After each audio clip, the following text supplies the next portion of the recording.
पूज्याय राघवेन्द्राय सत्यधर्मरताय च भजतां कल्पवृक्षाय नमतां ಕಾಮಧೇನುವೇ. ನಮಸ್ಕಾರ ರೀ ಎಲ್ಲರೂ ಹೆಂಗದಿರಿ? ಆರಾಮದಿರೇನು? ನಾವು ಆರಾಮದೀವಿ ನೋಡ್ರಿ. ನೀವು ಎಲ್ಲರೂ ಆರಾಮದ್ರಿ ಅಂತ ಅಂದ್ಕೊಂಡು ಇವತ್ತಿನ ಲಾಗ್ನ ಸ್ಟಾರ್ಟ್ ಮಾಡೋಣ. ಬರೀ ಇದು 2 ದಿವಸದಿಂದ ಲಾಗ್ ಆಗಿರುತ್ತೆ ನೋಡ್ರಿ. ಬುಧವಾರ ಮತ್ತು ಗುರುವಾರದ ದಿನನ ಹೆಂಗಿತ್ತಂತ ನಿಮ್ಮ ಸಂಗಟ ಸಿಂಪಲ್ಲಾಗಿ ಶೇರ್ ಮಾಡ್ಕೊತೀನಿ ರೀ. ಲಾಗ್ ನಿಮಗೂ ಇಷ್ಟ ಆಗ್ಬೋದು. ಸ್ವಲ್ಪ ಎಡಿಟಿಂಗ್ ಸಿಂಪಲ್ಲಾಗಿ ಮಾಡಿದ್ದು, ಇಷ್ಟ ಆಗೈತೆ ಇಲ್ಲ ಅಂಥೇಳಿ ಕಮೆಂಟ್ ಮಾಡೋದು ಮರ್ಯಾಕೆ ಹೋಗಬೇಡ್ರಿ. ಇವತ್ತು ಬುಧವಾರ ನೋಡ್ರಿ, ಮೆಣಸಿನ್ಕಾಯಿ ಅದು ತರೋದಿತ್ತು. ನನಗೂ ಸ್ವಲ್ಪ ಪೇನ್ ಇದ್ರೂ ಹಾಗೆ ಹೋಗಿದ್ದು ಅಂದ್ರೆ ನಮ್ಮ ಮನೆಯವ್ರಿಗೆ ಗೊತ್ತಾಗಂಗಿಲ್ಲಲ್ರಿ. ಹಾಗಾಗಿ ಹೋಗಿ ಮೆಣಸಿನ್ಕಾಯಿ ಸ್ವಲ್ಪ ಶೇಂಗಾ ಎಲ್ಲ ತೊಗೊಂಡು ಬರೋಟಿಗೆ ಮನೂ ಬಂದ ನೋಡ್ರಿ. ಅಂದ್ರೆ ಬಾಗಲಕೋಟೆಗೆ ಹೋಗಿದ್ದ ಅಲ್ರಿ ಕ್ಯಾಂಪಿಗೆ. ಹಾಗಾಗಿ ಅವನು ಬಂದ. ಖುಷಿ ಆಗುತ್ತಲ್ರಿ ಮಕ್ಕಳು ಎಲ್ಲರೂ ಹೋದಾಗ, ಮನೆಗೆ ಬಂದಾಗ. ನನಗೂ ಜಾಸ್ತಿ ಖುಷಿ ಆಗತ್ತಿತ್ತು. ಮನಗಿದ್ರೆ ಏನು ಎಷ್ಟು ಕರಗಾಗಿ ಅಂತ ಅನ್ನಾಕತ್ತಿದ್ದೆ. ಅಲ್ಲಿ ಮಮ್ಮಿ ಸಿಕ್ಕಾಪಟ್ಟೆ ಬಿಸಿಲು ಮತ್ತು ಸರಿಯಾಗಿ ವ್ಯವಸ್ಥೆನ ಆಗಂಗಿಲ್ಲಲ್ರಿ ಮನೆ ಅಂತಾರೆ. ಹಾಗಾಗಿ ಗಿರ್ಬಿ ಎಲ್ಲ ಫುಲ್ ಗಲೀಜಾಗ್ಬಿಟ್ಟಿದ್ದು, ಎಲ್ಲ ತೊಳಿಬೇಕು. ನನಗೂ ಸ್ವಲ್ಪ ಬ್ಯಾಕ್ ಪೇನ್ ಅಂದರೆ ಸೊಂಟ ನೋವು ಇರೋದ್ರಿಂದ ನಾಳೆ ತೊಳ್ಯಾಕೆ ಬರೋದು ಬಿಡ ಅಂಥೇಳಿ ಬಿಟ್ಟಿದ್ದೀನಿ. ನೀನು ತೊಳ್ದು, ನನ್ನ ಮಗಳು ತೊಳ್ದಾರಿ, ನನಗೆ ತೊಳ್ಯಾಕೆ ಆಗಿಲ್ಲ. ತನು ತೊಳ್ದಾಳು. ಅಂದರೆ ಗುರುವಾರ ತೊಳೆದಿದ್ದು ನಾನು ತೊಳಿತೀನಿ ಅಂತಂದೆ. ಇಲ್ಲ ಮಮ್ಮಿ ನಾನು ತೊಳಿತೀನಿ ಅಂತ ಹೇಳಿದ್ಲು. ಅಡುಗೆ ಎಲ್ಲ ಮಾಡ್ಕೊಂಡು ಅಂದರೆ ತನೂನೇ ಅಡುಗೆ ಮಾಡಿಕೊಟ್ಟಿದ್ರಿ. ಊಟ ಮುಗಿಸ್ಬಿಟ್ಟು ಮತ್ತು 4:15ಗೆ ಪಾನಿಪುರಿ ಮಾಡಿದ್ಲ. ಅಂದರೆ ತನಗೆ ರೊಟ್ಟಿ ಚಪಾತಿ ಅಂದರೆ ಇಷ್ಟ ಆಗಂಗಿಲ್ಲ ನೋಡ್ರಿ. ಡೈಲಿ ಪಾನಿಪುರಿ, ಗೋಬಿ ಮಂಚೂರಿ ಆ ಥರ ಜಾಸ್ತಿ ಇಷ್ಟ ಆಗ್ತವೆ. ನಾವೆಲ್ಲ ಚಪಾತಿ ಊಟ ಮಾಡಿದ್ವಿ. ಆದರೆ ತನ್ಸ್ಲಿನಂತ ಪಾನಿಪುರಿ ಮಾಡಿದ್ಲು. ನನಗೂ ತಿಂದ್ರು ಮಮ್ಮಿ ಅಂತ ಅನ್ನಕತ್ತಿದ್ಲು. ನಾನು ಸ್ವಲ್ಪ ತಿಂದೆ. 2 ದಿವಸದಿಂದ ಆಯಿತು ಫುಲ್ ಕಿರಿಕಿರಿ ಮಾಡಾಕತ್ತಿದ್ಲು. ಅಂದರೆ ಇಲ್ಲಿ ಬಿಜಾಪುರದೊಳಗೆ ಒಂದು ಬ್ಯೂಟಿ ಪ್ರಾಡಕ್ಟ್ಸ್ ಶಾಪ್ ಐತ್ರಿ. ಅಲ್ಲಿ ಆಫರ್ ಐತಂತ ಇನ್ಸ್ಟಾಗ್ರಾಮ್ ಒಳಗೆ ನೋಡಿದ್ಲಂತ. ಹೋಗನ್ ನಡ್ರಿ ಮಮ್ಮಿ ದಿನ ಕೇಳಾಕತ್ತಿದ್ಲು. ನನಗೆ ಅಷ್ಟೊಂದು ಇಷ್ಟ ಆಗಂಗಿಲ್ಲ ರೀ. ಯಾಕಂದ್ರೆ ಅದೇನಂತಾರೋ ಲಿಪ್ಟಿಕ್ ಆ ಥರ ಎಲ್ಲ ಜಾಸ್ತಿ ಏನು ಯೂಸ್ ಮಾಡೋಂಗಿಲ್ಲ, ಬೇಡಮ್ಮ ಅಂತ ನಾಕತ್ತಿದ್ದೆ. ಆದರೆ ಅಲ್ಲಿ ಹೋದ್ಮೇಲೆ ಏನು ಆಫರು ಇಲ್ಲ, ಏನಿಲ್ಲ, ಸೇಮ್ ರೇಟೇ ಇರುತ್ತೆ ರೀ. ಸುಮ್ಮನೆ ಒಂದು 10% ಅಂತೇಳಿ ಡಿಸ್ಕೌಂಟ್ ಆ ಥರ ಎಲ್ಲ ಮಾಡಿಬಿಟ್ಟು ಮತ್ತು ರೇಟ್ ಜಾಸ್ತಿನೇ ತೊಗೊತಾರೆ. ಆ್ಯಕ್ಚುಲಿ ಒಂದು 60% ರೂಪಾಯಿದು ಲಿಪ್ ಲೈನರ್ ಮತ್ತು ಒಂದು ಫೇಸ್ ವಾಶ್ ತೊಗೊಂಡಿದ್ದಕ್ಕೆ $160 ಆಗ್ತಿತ್ತು. $180 ತೊಗೊಂಡರು. ಅದು ಈ ಥರ ಮಾಡಿಬಿಡ್ತಾರೆ. ಅವ್ರು ಹೇಳಿದಾಗ ಹೋಗಿರ್ತೀವಿ ಅಂದಮೇಲೆ ಏನರ ತೊಗೊಂಡು ಬರಬೇಕಲ್ರಿ. ಅದಕ್ಕಾಗಿ ಮತ್ತೆ ಒಂದು ಆ ಥರ ಅದು ತುಟಿ ಹಚ್ಕೊಂಡು ಮತ್ತು ಒಂದು ಫೇಸ್ ವಾಶ್ ಅಷ್ಟೇ ತೊಗೊಂಡು ಬಂದಿದ್ದು. ಅದನ್ನೇ ತೋರ್ಸಾಕತ್ತಿದ್ಲು. ತನಗೆ ಜಾಸ್ತಿ ಇಷ್ಟ ಆಗ್ತಾವೆ. ಇನ್ನು ದೊಡ್ಡಕ್ಕೆ ಆದ್ಮೇಲೆ ತೊಗೊಳಕತ್ ಬಿಡಮ್ಮ, ಇನ್ನು ಕಾಲೇಜೆಲ್ಲ ಮುಗಿಲಿ ಅಂತ ಹೇಳಿಬಿಟ್ಟು 1-2 ತೊಗೊಂಡು ಬಂದಿದ್ರಿ. ಇದು ನೆಕ್ಸ್ಟ್ ಡೇ ಲಾಗ್ ನೋಡ್ರಿ. ಅಂದರೆ ಗುರುವಾರ ಬೆಳಿಗ್ಗೆ ರೀ. ಇವತ್ತು ಹಪ್ಪಳ ಸಂಡಿಗೆ 2 ಮಾಡೋದಿತ್ತು. ಹಾಗಾಗಿ ಹಿಟ್ಟು 2 ರೆಡಿ ಮಾಡಿಬಿಟ್ಟು ಬೆಳಗ್ಗೆನೇ ಫಸ್ಟಿಗಿದ್ರೆ ನೆಲ್ಲಿಕಾಯಿ ಜ್ಯೂಸ್ ಕುಡಿದ್ಬಿಟ್ಟು ಸಂಡ್ಗಿನ ಹಾಕ್ಬೇಕಂತ ಹೇಳಿ. ಅಂದರೆ ನಮ್ಮ ಮನೆಯವರು ಚಹಾ ಕುಡಿಯೋಣಂತ ಅಂದರು. ಆದರೆ ಚಹಾ ಬೇಡ, ಬೆಟ್ಟದ ನೆಲ್ಲಿಕಾಯಿ ತಂದೀನಿ, ಅದನ್ನೇ ಜ್ಯೂಸ್ ಮಾಡಿಕೊಡ್ತೀನಿ, ಅದನ್ನೇ ಕುಡಿಯೋಣಂತ ಅಂದ್ಬಿಟ್ಟು ಜ್ಯೂಸ್ನೂ ರೆಡಿ ಮಾಡಿದ್ದೀನಿ ನೋಡಿರಿ. ಅಂದರೆ ಬೆಟ್ಟದ ನೆಲ್ಲಿಕಾಯಿ, ಸ್ವಲ್ಪ ಕರ್ಬೇವು ಸೊಪ್ಪು, ಉಪ್ಪು ಮತ್ತು ಬೇಕಂದರೆ ಶುಂಠಿ ಹಾಕಿಬಿಟ್ಟು ಮಿಕ್ಸಿಗೆ ಹಾಕಿ ಸೋಸಿಬಿಟ್ಟು ಕುಡಿದ್ರೆ ಭಾಳ ಬೆಸ್ಟ್ ನೋಡಿರಿ. ಅಂದರೆ ಹೆಲ್ತ್ ವೈಸ್ನು ಭಾಳ ಬೆಸ್ಟ್ ರಿಸಲ್ಟ್ ಕೊಡುತ್ತೆ. ಅಂದರೆ ಶುಗರ್ಗೆ ಆಗಲಿ ಮತ್ತು ಕೂದಲಿಗಾಗಲಿ ಆ ಥರ ಕುಡಿಯೋದು ಬೆಸ್ಟ್ ರೀ. ಅಂದರೆ ನಾವು ಹೊರಗಡೆಯಿಂದ ಏನೇ ಹಚ್ಕೊಂಡ್ಬಿಟ್ರೂ ಅಷ್ಟು ಜಲ್ದಿ ಅದು ರಿಸಲ್ಟ್ ಸಿಕ್ಕಂಗಿಲ್ಲ ರೀ. ಇದರ ಬೀಟ್ರೂಟ್ ಜ್ಯೂಸ್ ಮತ್ತು ಬೆಟ್ಟದ ನೆಲ್ಲಿಕಾಯಿ ಜ್ಯೂಸ್, ಸೌತೆಕಾಯಿ ಜ್ಯೂಸ್ ಮತ್ತು ಸೋರೆಕಾಯಿ ಜ್ಯೂಸ್ ಆ ಥರ ಕುಡಿಬೇಕು. ಆ ಥರ ಕುಡಿಯೋಕೆ ಇಷ್ಟ ಆಗಂಗಿಲ್ಲ ರೀ. ಬರೀ ಮ್ಯಾಲೆ ಹಚ್ಕೊತೀವಂದ್ರೆ ಅಷ್ಟು ಜಲ್ದಿ ಅದು ಹಚ್ಕೊಂಡ ತಕ್ಷಣ ಚಲೋ ಅನಿಸುತ್ತೆ. ಮತ್ತು ಬಿಟ್ಟ ತಕ್ಷಣ ಯಾವುದೇ ಪ್ರಾಡಕ್ಟ್ ಎಷ್ಟೇ ಚಲೋ ಪ್ರಾಡಕ್ಟ್ ಯೂಸ್ ಮಾಡಿಬಿಟ್ರು ಮತ್ತು ಅದು ಅಷ್ಟೊಂದು ಯೂಸ್ ಆಗಂಗಿಲ್ಲ ಅಂತ ನನಗೆ ಅನ್ಸುತ್ತೆ ರೀ. ಆದರೆ ಯೂಸ್ ಮಾಡಿದ್ರಿಗೆ ಅನಿಸುತ್ತೆ ಚಲೋ ಐತೆ ಅಂತೇಳಿ. ನಾವು ಯೂಸ್ ಮಾಡಿಲ್ಲಲ್ರಿ. ನಾನಂತೂ ಯಾವ ಕ್ರೀಮ್, ಯಾವ ಒಂದು ಫೇಸ್ ವಾಶ್ನ ಯೂಸ್ ಮಾಡೋಂಗಿಲ್ಲ. ಜಸ್ಟ್ ಒಂದು ಸೋಪ್ ಮತ್ತು ಕ್ರೀಮ್ ಯಾವುದೂ ಯೂಸ್ ಮಾಡೋಂಗಿಲ್ಲ ಇಲ್ಲಿ ತನಕ ರೀ. ಮಾಡಬೇಕಂತ ಅನಿಸುತ್ತೆ, ಯಾವುದೂ ಯೂಸ್ ಮಾಡಬೇಕಂತ ಗೊತ್ತಾಗಂಗಿಲ್ಲ. ಹಾಗಾಗಿ ಯಾವುದೂ ಯೂಸ್ ಮಾಡೋಂಗಿಲ್ಲ ರೀ. ಆ್ಯಕ್ಚುಲಿ ನಾವು ಫೇಸ್ ವಾಶ್ ಮಾಡಿದ ತಕ್ಷಣ ಒಂದು ಯಾವುದಾದ್ರೂ ಕ್ರೀಮ್ ಹಚ್ಕೋಬೇಕಂತೇಳಿ ಭಾಳ ಜನ ಹೇಳ್ತಾರೋ, ನಾನು ನೋಡಿದ್ದೀನಿ. ಆದರೆ ನಾನು ಯಾವುದೂ ಯೂಸ್ ಮಾಡಿಲ್ಲ ರೀ. ಈಗಿದ್ರೆ ತನು ಇವತ್ತು ನಾಷ್ಟಕ್ಕೆ ಉಪ್ಪಿಟ್ಟು ಮಾಡಿದ್ಲು. ಅಂದರೆ ನಂದು ಗುರುವಾರ ಉಪವಾಸ ಇತ್ತು. ಮನೂ NCC ಕ್ಲಾಸಿಗೆ ಹೋಗಿದ್ದಾರೆ. ಅಂದರೆ 1 ಗಂಟೆಗೆ ಬರ್ತೀನಿ ಅಂತ ಹೇಳಿದ್ದ. ಬೆಳಗ್ಗೆನೇ ಹೋಗಿದ್ದಲ್ಲ. ಹಾಗಾಗಿ ತನುಗೆ ಮತ್ತು ನಮ್ಮ ಮನೆಯವ್ರಿಗೆ ಇಬ್ಬರಿಗೆ ನಾಷ್ಟಕ್ಕೆ ರೆಡಿ ಮಾಡ್ಕೊಂಡಿದ್ರು ಉಪ್ಪಿಟ್ಟು ರೀ. ಗ್ಯಾಸ್ ಕಟ್ಟಿ ಎಲ್ಲ ಹೊಲಸು ಮಾಡಿ ಇಟ್ಟಿದ್ಲ. ನಾ ಇನ್ನು ಬಂದ ಕೂಡಲೇ ಬೈತು ಅಂತೇಳಿ ಎಲ್ಲ ಕ್ಲೀನ್ ಮಾಡಾಕತ್ತಿದ್ಲು.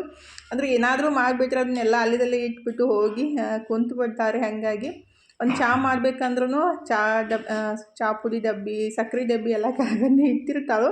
ಅದಕ್ಕೆಲ್ಲ ತೆಗೆದು ಇಡಾಕತ್ತಿದ್ಲು. ನಾನು ಒಂದು ಚಹಾ ಮಾಡ್ಕೊಂಡು ಕುಡಿದ್ಬಿಟ್ಟು ಸ್ವಲ್ಪ ಪಾರ್ಸಲ್ ಇತ್ತು, ಅದನ್ನೆಲ್ಲ ಪ್ಯಾಕ್ ಮಾಡಿ ಕೊಟ್ರಾಯ್ತು ಅಂಥೇಳಿ ಪ್ಯಾಕ್ ಮಾಡಾಕಂತೀನಿ ನೋಡ್ರಿ. ಇದೊಂದು ಡೈಲಿ ರುಟೀನ್ ಆಗ್ಬಿಟ್ಟೈತಿ. ಆಲ್ರೆಡಿ ಮಸಾಲೆ ಖಾರ ಸ್ವಲ್ಪ ಐತ್ರಿ, 1.5 kg 2 kg ಅಷ್ಟು ಐತಿ. ಅಂದ್ರೆ ಕಳ್ಸೋದೈತಿ ಇನ್ನೂ ರೀ 1.5 kg ಅಷ್ಟು.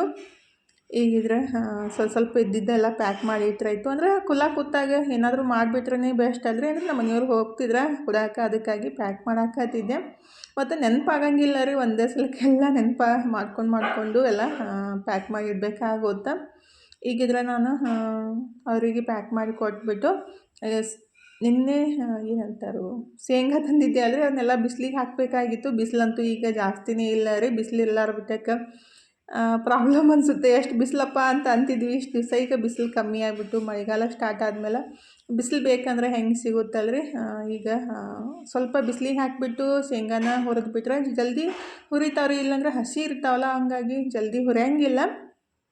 ಅಂದರೆ ಶೇಂಗಾದ ಹಿಂಡಿ ಮಾಡಿಸ್ಬೇಕಾಗೈತ್ರಿ. ಫ್ರೆಶ್ ಮಾಡಿಬಿಟ್ರಂತೂ ಸಖತ್ತಾಗಿರುತ್ತೆ. ಅಂದರೆ ನಾನು ಶೇಂಗಾ ಹಿಂಡಿ ಮಾಡೋದು ಇದು ಜವಾರಿ ಶೇಂಗಾ ಮತ್ತು ಜವಾರಿ ಬೆಳ್ಳುಳ್ಳಿ ಹಾಕಿಬಿಟ್ಟು ಶೇಂಗಾ ಹಿಂಡಿ ಮಾಡೋದು. ಟೇಸ್ಟ್ ಮಾತ್ರ ಸಖತ್ತಾಗಿರುತ್ತೆ ನೋಡಿರಿ. ಆಲ್ಮೋಸ್ಟ್ ಭಾಳ ಜನ ತೊಗೊಂಡಾರು ಟೇಸ್ಟ್ ಐತ್ರಿ ಅಕ್ಕ ಅಂತ ಹೇಳ್ಯಾರು. ಅಂದರೆ ಬೆಳ್ಳುಳ್ಳಿ ಮತ್ತು ಇಂಗು, ಕರ್ಬೇವು ಸೊಪ್ಪು ಎಲ್ಲ ಹಾಕಿಬಿಟ್ಟು ನಾನು ಹಿಂಡಿ ರೆಡಿ ಮಾಡೋದ್ರಿ. ಅಂದರೆ ನಮಗೇನು ಹೆಲ್ತ್ ಆಗಿ ಯಾವುದು ಒಳ್ಳೆಯದಲ್ಲ, ಆ ಥರ ನಾನು ರೆಡಿ ಮಾಡೋಕ್ಕೆ ಇಷ್ಟಪಡ್ತೀನಿ. ಅದಕ್ಕಾಗಿ ಇದು ಜವಾರಿ ಶೇಂಗಾ ತಂದು ಫಸ್ಟಿಗೆ ಬಿಸಿಲಿಗೆ ಹಾಕಿ ಸ್ವಚ್ಛ ಮಾಡಿಬಿಟ್ಟು ಆಮೇಲೆ ಅದನ್ನ ಹುರಿದು ಆಮೇಲೆ ಶೇಂಗಾ ಹಿಂಡಿನ ಕುದಿಸ್ಕೊಂಬರೋದ್ರಿ. ಅದು ಜಾಸ್ತಿ ಆಗುತ್ತೆ ರೀ ಟೇಸ್ಟ್. ಅಂದ್ರೆ ನಾವು ಮಿಕ್ಸಿಗೆ ಹಾಕೋಕ್ಕಿಂತ ಕುಟ್ಟಿ ಮಾಡೋದೇನಿಲ್ಲ, ಜಾಸ್ತಿ ಟೇಸ್ಟ್ ಇರುತ್ತೆ. ಮತ್ತು ಒಬ್ಬರು ಖಾರಾಳಿ ಹಿಂಡಿ ಹೇಳಿದರು. ಅಂದರೆ ಕೆಲವೊಬ್ಬರಿಗೆ ಒಂದೊಂದು ರೀತಿ ಒಂದೊಂದು ಇಷ್ಟ ಆಗುತ್ತಲ್ರಿ. ನಮ್ಮ ಕಡೆ ಜಾಸ್ತಿ ಖಾರಾಳಿ ಹಿಂಡಿ ಯೂಸ್ ಮಾಡ್ತಾರೆ, ಅಂದ್ರೆ ಪಲ್ಯಕ್ಕೆ ಅದು. ಆದರೆ ಬೆಂಗಳೂರಿಂದನೂ ಒಬ್ಬರು ಖಾರಾಳಿ ಹಿಂಡಿ ಹೇಳಿದರು. ಅದು ಖಾರಾಳ ಜಾಸ್ತಿ ರೇಟ್ ಐತ್ರಿ. ಮೊನ್ನೆ ಒಬ್ಬರು ಕೇಳಿದ್ರು ಹಿಂಡಿ ಇಷ್ಟು ಅಂದ್ರೆ 300 350 ರೂಪಾಯಿ ಆಗ್ತೈತ್ರಿ ಅಂತ ಅಂದ್ಕೊಳ್ಳೆ ಅವರು ಬ್ಯಾಡ್ರಿ ಅಷ್ಟು ರೇಟ್ ಆಗುತ್ತೆ ರೀ ಅಂತ ಅಂತಾರು. ಆದರೆ ಒಂದು ಐಟಮ್ಸ್ ತಂದು ಅದನ್ನ ರೆಡಿ ಮಾಡಿ ನಾವು ಮತ್ತು ಕೊರಿಯರ್ ಆಫೀಸ್ಗೆ ಹೋಗಿ ಅಷ್ಟೆಲ್ಲ ಮಾಡ್ತೀವಿ. ನಮಗೂ ಒಂದು 50-60 ರೂಪಾಯಿ ಸಿಗಬೇಕು ಸಿಗಬಾರ್ದು ಅಂತೇಳಿ ಕಮೆಂಟ್ ಮಾಡಿರಿ. ಅಂದರೆ ನಾವು ಏನೇ ಮಾಡಿಬಿಟ್ರು ಕೆಲವೊಬ್ಬರು ಜಾಸ್ತಿ ಆಕೈತಿ ಅಂತಾರು. ಈಗ ಗ್ಯಾಸ್ ರೇಟ್ ಆಗಲಿ ಅಂದರೆ ಅವಾಗಿಂದ ರೇಟ್ ಈಗ ಹೇಳ್ಬಿಟ್ರೆ ಹೆಂಗೆ ರೀ. ಅವಾಗ 400-500 ರೂಪಾಯಿ ಗ್ಯಾಸ್ ಇತ್ತು, ಇವಾಗ 1000 ರೂಪಾಯಿ ಕೊಡಬೇಕಾಗುತ್ತೆ. ಎಲ್ಲ ಡಬಲ್ ಆಗಿರ್ತೈತಲ್ರಿ. ಹಾಗಾಗಿ ನಾವು ಎಷ್ಟೇ ಕಡಿಮೆ ಮಾಡ್ಬೇಕಂದ್ರೂ ಅದ್ರೊಳಗೆ ನಮಗೆ ಜಾಸ್ತಿ ಉಳಿಯಂಗಿಲ್ಲ. ನಾವೇನು ಜಾಸ್ತಿ ಅದ್ರೊಳಗೇನು ಲಕ್ಷಾಂತರ ರೂಪಾಯಿ ಏನು ಸಂಪಾದನೆ ಮಾಡಾಕತ್ತಿಲ್ಲ ರೀ. ಜಸ್ಟ್ ಏನು ಒಂದು ಸ್ವಲ್ಪ ಮಟ್ಟಿಗೆ ಉಳಿತೈತಿ ಮಾಡಾಕಂತೀನಿ ಅಂತೇಳಿ ನಾನು ಮಾಡ್ಬೇಕಂತೇಳಿ ಸ್ಟಾರ್ಟ್ ಮಾಡಿದೆ ಅಷ್ಟೇ ರೀ. ಇದ್ರೊಳಗೇನು ಜಾಸ್ತಿ ಅಮೌಂಟ್ ಏನು ಉಳಿಯಂಗಿಲ್ಲ. ಸಣ್ಣ ಪುಟ್ಟ ಖರ್ಚಿಗೆಲ್ಲ ಆಗುತ್ತಂತೇಳಿ ಹೆಣ್ಮಕ್ಳು ಆಸೆ ಇರುತ್ತಲ್ಲ, ಅದಕ್ಕಾಗಿ ಮಾಡಾಕತ್ತಿದ್ದು. ಮತ್ತು ಇದ್ರಾಗೂ ಕಮ್ಮಿ ಮಾಡಿರಿ ಅಂದರೆ ಇನ್ನೂ ಕಮ್ಮಿ ಮಾಡೋದು ಹೆಂಗಂತ ಗೊತ್ತಾಗಲ್ಲ. ಅಂದರೆ ಎಲ್ಲರೂ ಇರೋಂಗಿಲ್ಲ ರೀ. ಕೆಲವೊಬ್ಬರು ಆ ಥರ ಅಂದಾಗೇನೈತಿಲ್ಲ ನಮಗೂ ಅನಿಸುತ್ತೆ ಕಮ್ಮಿ ಮಾಡಿ ಕೊಡ್ಬೇಕಂತೇಳಿ. ಆದರೆ ಏನು ಮಾಡೋದು, ಎಲ್ಲನೂ ರೇಟ್ ಜಾಸ್ತಿ ಆದಮೇಲೆ ಅಂದರೆ 200 ರೂಪಾಯಿ 250 ರೂಪಾಯಿ ಖಾರದ ರೇಟೇ ಐತ್ರಿ. ಮತ್ತು ಶೇಂಗಾ ರೇಟ್ನು ಎಷ್ಟೊಂದು ಜಾಸ್ತಿ ಆಗೈತೆ ಅಂತೇಳಿ ನೀವು ಬೇಕಂದ್ರೆ ಚೆಕ್ ಮಾಡಿರಿ. ಹಾಗಾಗಿ ಅಂದರೆ ತಂದು ನಾವು ಅದನ್ನ ರೆಡಿ ಮಾಡಿ ಕುದಿಸ್ಕೊಂಬಂದು ಮತ್ತು ಕೊರಿಯರ್ಗೆ ಹಾಕಿ ಬರೋ ತನಕ ಅಂದರೆ ಒಂದು ಮಾರ್ಕೆಟ್ಗೆ ಹೋಗಿ ಬಂದರೆ ಬರೀ ನಾವು ಆಟೋ ಚಾರ್ಜನ್ನ 100-200 ರೂಪಾಯಿ ಕೊಡಬೇಕಾಗುತ್ತೆ. ಅದನ್ನೆಲ್ಲ ವಿಚಾರ ಮಾಡೋಂಗಿಲ್ಲ ರೀ. ಒಬ್ಬೊಬ್ರು ಆ ಥರ ಅಂತಿರ್ತಾರೋ, ಬೇಜಾರಂತ ಅನ್ನಿಸ್ತಿರ್ತೈತಿ. ಇರಲಿ ಬಿಡ್ರಿ, ಅವರು ಇಷ್ಟ ಅಂದರೆ ಅವ್ರಿಗೆ ಅನಿಸಿದ್ದವ್ರು ಹೇಳ್ತಾರೆ ಅಷ್ಟೇ. ಆದರೆ ನಮಗೆ ಪಡ್ತಾರೆ ಬಿದ್ರೇ ನಾವು ಕೊಡಬೇಕಾಗುತ್ತಲ್ರಿ.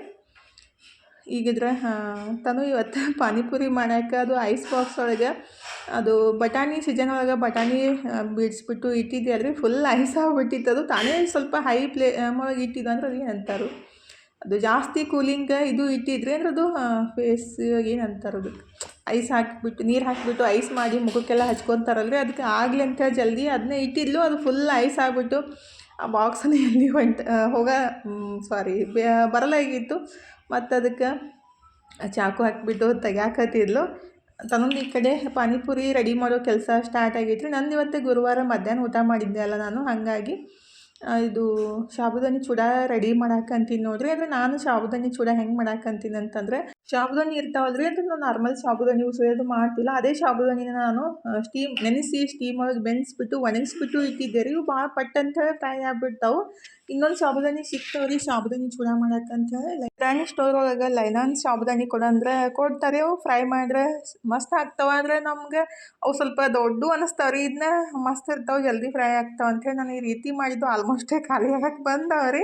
ಅಂದರೆ ಬ್ಯಾಸ್ಗ್ಯಾಗಿನ ರೆಡಿ ಮಾಡಿ ಇಟ್ಕೋಬೇಕು. ನಾವು ಸಾಬುದಾನಿ ಹಪ್ಪಳ ಯಾವ ರೀತಿ ಮಾಡ್ತೀವಲ್ಲ ಅದೇ ರೀತಿ. ಆದರೆ ಇವು ಸ್ವಲ್ಪ ಮಾಡೋಕ್ಕೆ ಟೈಮ್ ಎಲ್ಲ ಜಾಸ್ತಿ ಬೇಕಾಗ್ತಾವೆ. ಅಂದರೆ ಅದು ನೆನೆಸಿ ಸ್ಟೀಮ್ ಒಳಗೆ ಬೆನೆಸಿ ಮತ್ತು ನೀರೊಳಗೆ ಹಾಕಿ ಒಂದೊಂದಾಗಿ ಸ್ವಲ್ಪ ಹಾರಾಕ್ಬೇಕಲ್ರಿ. ಹಾಗಾಗಿ ಸ್ವಲ್ಪ ಜಾಸ್ತಿ ಟೈಮ್ ಬೇಕಾಗುತ್ತೆ. ಆದರೆ ಟೇಸ್ಟ್ ಮಾತ್ರ ಸಾಬುದಾನಿ ಚೂಡ ಸಖತ್ತಾಗಿರ್ತಾವೆ ನೋಡಿರಿ. ನನಗೆ ಇಷ್ಟ ಆಗ್ತಾವೆ. ಹಾಗಾಗಿ ನಾನು ವರ್ಷ ಈ ರೀತಿ ಸ್ವಲ್ಪ ಮಾಡಿ ಇಟ್ಟಿರ್ತೀನಿ. ಆದರೆ ಇದು ಸಲ ಸ್ವಲ್ಪ ಮಾಡಿದ್ದು ಜಲ್ದಿನೇ ಖಾಲಿ ಆಗ್ಯಾವ ನೋಡಿರಿ. ಅವನ್ನ ಎಣ್ಣೆ ಒಳಗೆ ಹಾಕಿ ಫ್ರೈ ಮಾಡಿಬಿಟ್ಟು ಅದಕ್ಕೆ ಎಷ್ಟು ಬೇಕಲ್ಲ ಅಷ್ಟು ಶೇಂಗಾ ಹಾಕಿಬಿಟ್ಟು, ಅಂದರೆ ಶೇಂಗಾನ ಫ್ರೈ ಮಾಡಿ ಹಾಕಬೇಕು, ಸಖತ್ತಾಗಿರ್ತೈತ್ರಿ. ಸ್ವಲ್ಪ ನಾನು ಒಣಗಿದ ಮೆಣಸಿನ್ಕಾಯಿನ ಹಾಕಿದ್ದೀನಿ. ಬೇಕಂದ್ರೆ ಹಸಿ ಮೆಣಸಿನ್ಕಾಯಿನೂ ಅದನ್ನ ಫ್ರೈ ಮಾಡಿಬಿಟ್ಟು ಹಾಕ್ಬೋದು. ಅಂದರೆ ನಾನು ಜಾಸ್ತಿ ಇದ್ದಾಗ ಕಟ್ ಮಾಡಿ ಒಣಗಿಸಿ ಇಟ್ಟಿದ್ದೆ ರೀ. ಇಲ್ಲಾರ್ದಾಗ ಯೂಸ್ ಮಾಡೋಕೆ ಬರುತ್ತಂತ ಅದನ್ನೇ ಜಲ್ದಿ ಫ್ರೈ ಆಗ್ತದಂತ ಶೇಂಗಾ ಜೊತೆ ಅದನ್ನು ಫ್ರೈ ಮಾಡಿಬಿಟ್ಟು ಅದೇ ಸಾಬುದಾನಿಗೆ ಹಾಕಿಬಿಟ್ಟು ಕರಿಬೇವು ಸೊಪ್ಪನ್ನು ಫ್ರೈ ಮಾಡಿ ಹಾಕಿ ಅದಕ್ಕೆ ಉಪ್ಪು ಮತ್ತು ಸಕ್ಕರೆ ಮಿಕ್ಸರ್ಗೆ ಹಾಕಿಬಿಟ್ಟು ಹಾಕ್ಬೇಕು ರೀ. 2.5 kg ಸಂಡ್ಗಿನ ಮಾಡಿದ್ದೆ ರೀ. ಆದರೆ ಅವು ಮಳೆ ಒಳಗೆ ತೊಯ್ದು ಬಿಟ್ಟಿದ್ದು, ಹಂಗೆ ಸ್ವಲ್ಪ ನಂಗೆ ಸರಿ ಅನ್ನಿಸ್ಲಿಲ್ಲ. ಅದಕ್ಕಾಗಿ ಫ್ರೈ ಮಾಡಿ ಚೆಕ್ ಮಾಡೋಣ ಯಾವ ಥರ ಆಗ್ಯಾವು, ಟೇಸ್ಟ್ ಆಗ್ಯಾವೋ ಇಲ್ಲೋ, ಮತ್ತು ಯಾವ ಥರ ಬರ್ತಾವೆ ಅಂತೇಳಿ. ಆದರೆ ಅವ್ರು ನನಗೆ ಇಷ್ಟ ಆಗಲೇ ಇಲ್ಲ ರೀ. ಯಾಕಂದ್ರೆ ಅವು ಫ್ರೈ ಆದ ತಕ್ಷಣ ದೊಡ್ಡ ಸೈಜ್ ಆಗಬೇಕಿತ್ತು. ಆದರೆ ದೊಡ್ಡ ಸೈಜನ್ನ ಆಗಲಿಲ್ಲ. ಕೆಲವೊಂದು ಸಲ ಎಷ್ಟೇ ಕಷ್ಟಪಟ್ಟು ಮಾಡಿಬಿಟ್ರು ಈ ಥರ ಆಗಿಬಿಟ್ರೆ ಬೇಸರ ಅಂತ ಅನ್ಸುತ್ತಲ್ರಿ. ಅಂದರೆ ಮಳೆಗಾಲ ಸ್ಟಾರ್ಟ್ ಆದಮೇಲೆ ಈ ಥರ ಎಲ್ಲ ಕೆಲಸ ಮಾಡೋ ಇದು ಟೈಮ್ನ ಅಲ್ಲ ರೀ. ಅದಕ್ಕಾಗಿನೇ ನಾನು ನಡುವೆ ಸ್ವಲ್ಪ ದಿವಸ ಬಿಟ್ಟಿದ್ದೆ ರೀ. ಮತ್ತು ಬಿಸಿಲು ಬಿದ್ದೈತೆ ಅಂತೇಳಿ ನಾನು ಅದನ್ನ ಸಂಡ್ಗೆ ಹಪ್ಪಳ ಮಾಡೋಕೆ ಸ್ಟಾರ್ಟ್ ಮಾಡಿದ್ದೆ.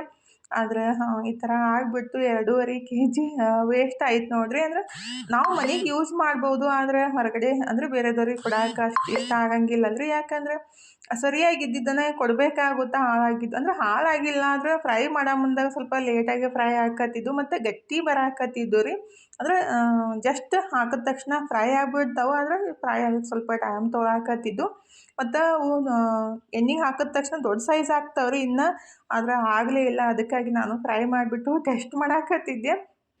ಅಂದರೆ ಯಾವುದೇ ಆಗಲಿ ನಾವು ಮತ್ತೊಬ್ಬರಿಗೆ ಸ್ವಲ್ಪ ಏನಾದರೂ ಮಿಸ್ಟೇಕ್ಸ್ ಆದಾಗ ಚೆಕ್ ಮಾಡಿಬಿಟ್ಟೇ ಕೊಡಬೇಕಾಗುತ್ತಂದ್ರೆ ಕಳಿಸ್ಬೇಕಿತ್ತು. ಹಾಗಾಗಿ ಅವ್ರಿಗೆ ಮತ್ತೆ ನೆಕ್ಸ್ಟ್ ಹಾಕಿದ್ದೀನಿ ರೀ. ಅದನ್ನ ರೆಡಿ ಮಾಡಿ ಕೊಡಬೇಕು. ಇವನ್ನ ಮನೆಗೆ ಇಟ್ಕೊಳಕ್ಕಾಗುತ್ತಾ, ಬೇಕಂದಾಗ ನಾವೇ ಫ್ರೈ ಮಾಡಿಕೊಂಡು ತಿನ್ನಕ್ಕೆ ಬರುತ್ತಲ್ರಿ. ಹಂಗಾಗಿ ಅದನ್ನೇ ಚೆಕ್ ಮಾಡಿದೆ. ಅದನ್ನೇ ಅಷ್ಟೊಂದು ಸರಿ ಬರಲಿಲ್ಲ. ಅಂದರೆ ಈ ಥರ ಬರೋಂಗಿಲ್ಲ ರೀ. ಹಾಕಿದ ತಕ್ಷಣ ಇನ್ನೂ ದೊಡ್ಡ ಸೈಜ್ ಆಗ್ತಾವೆ. ಆದರೆ ಟೇಸ್ಟ್ ಮಾತ್ರ ಚಲೋ ಅದಾವೆ. ಅದೇ ನನಗೆ ಹೇಳಾಕತ್ತಿದ್ದೆ, ಟೇಸ್ಟ್ ನೋಡಮ್ಮ ಹೆಂಗೆ ಅದಾವೆ ಅಂತ. ಟೇಸ್ಟ್ ಚಲೋ ಅದಾವೆ ಮಮ್ಮಿ, ನಡೀತೈತೆ ಅಂತ ಅಂದ್ಲು. ಆದರೂ ನನಗೆ ಕೊಡೋಕೆ ಮಾತ್ರ ಮನಸ್ಸಿಲ್ಲ ರೀ. ಯಾಕಂದರೆ ಯಾವುದೇ ಆಗಲಿ ನಾವು ಸರಿಯಾಗಿ ಇದ್ದಿದ್ದನ್ನು ಕೊಡೋಕೆ ಇಷ್ಟಪಡ್ತೀನಿ ನಾನು. ಯಾಕಂದರೆ ನೆಕ್ಸ್ಟ್ ಟೈಮ್ ಅವರಿಗೆ ತೊಗೋಬೇಕನ್ನಿಸ್ಬೇಕು. ತೊಗೊಂಡಿದ್ದಕ್ಕೂ ಅವರಿಗೆ ಖುಷಿ ಆಗ್ಬೇಕಲ್ರಿ. ಹಾಗಾಗಿ ನನಗೆ ಆ ಥರ ಅನಿಸುತ್ತೆ. ಇರಲಿ ಬಿಡು, ಪರವಾಗಿಲ್ಲ, ಮತ್ತು ನಾವೇ ಯಾವಾಗಾದ್ರೂ ಫ್ರೈ ಮಾಡ್ಕೊಂಡು ತಿನ್ನಕ್ಕೆ ಬರುತ್ತೆ, ಮನೆಗೆ ಆಗ್ತಾವಂತ ಎತ್ತಿ ಇಟ್ಟಿದ್ದೀನಿ ರೀ. ಈಗಿದ್ರೆ ಸಾಬುದಾನಿ ಏನು ಫ್ರೈ ಮಾಡಿ ಇಟ್ಟಿದ್ದೆ ಅಲ್ರಿ, ಅದಕ್ಕೆ ಉಪ್ಪು ಮತ್ತು ಸಕ್ಕರೆ ಮಿಕ್ಸಿಗೆ ಹಾಕಿಬಿಟ್ಟು ಇದಕ್ಕೆ ಸೇರಿಸ್ಬೇಕು ರೀ. ಇದಕ್ಕೆ ಸಕ್ಕರೆ ಸ್ವಲ್ಪ ಜಾಸ್ತಿ ಇರಬೇಕು, ಅಂದ್ರೇ ಟೇಸ್ಟ್ ಮಸ್ತ್ ಇರ್ತಾವೆ.